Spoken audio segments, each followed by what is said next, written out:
Suhana লাইভৰ top 10 বাতৰিলৈ স্বাগতম 2024ত কংগ্ৰেছৰ চৰকাৰ আহিলে অসমৰ প্ৰতিখন বিহু কমিটিক আমি 3 লাখ টকা দিম এপিচিচিৰ সভাপতি ভূপেন বৰাৰ এই মন্তব্য আজি 43 লাখ লোকে লাভ কৰিলে অৰুণোদয় আৰু পেঞ্চনৰ ধন এই কথা জনালে মুখ্যমন্ত্ৰী হিমন্ত বিশ্ব শৰ্মাই আৰ অধিনায়ক সঞ্জু স্যামসনক জৰিমনা বিহিলে বিসিসিএ স্লো ওভাৰ ৰেটৰ বাবে 24 লাখ টকাৰ জৰিমনা সঞ্জু স্যামসনক 11 মুম্বাই আক্ৰমণৰ মূল অভিযুক্ত তাহাইৰ ৰাণাক দিল্লীত অৱতৰণ আমেৰিকাৰ পৰা বিশেষ বিমানেৰে লৈ অনা হৈছে তাহাইৰ ৰাণাক পুনৰ খাকি পোছাকত দাগ এবাৰ ছাগলী চুৰিত নামিল আৰক্ষী জোৱান চুৰিত নামিল বাক্সাৰ চৰাইমাৰী 24 নং আইআৰবিএনৰ জোৱান বিজয় কলিতা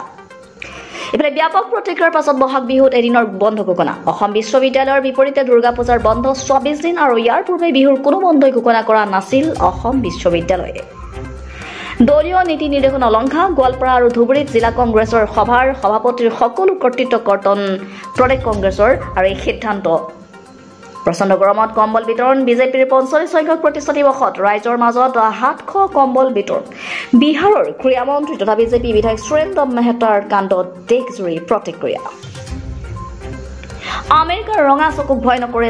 চীনৰ সামগ্ৰীৰ ওপৰত আমেৰিকাই 104% শুল্ক আৰু 24 ঘণ্টাৰ ভিতৰতে চীনে আমেৰিকাৰ সামগ্ৰীৰ ওপৰত লগালে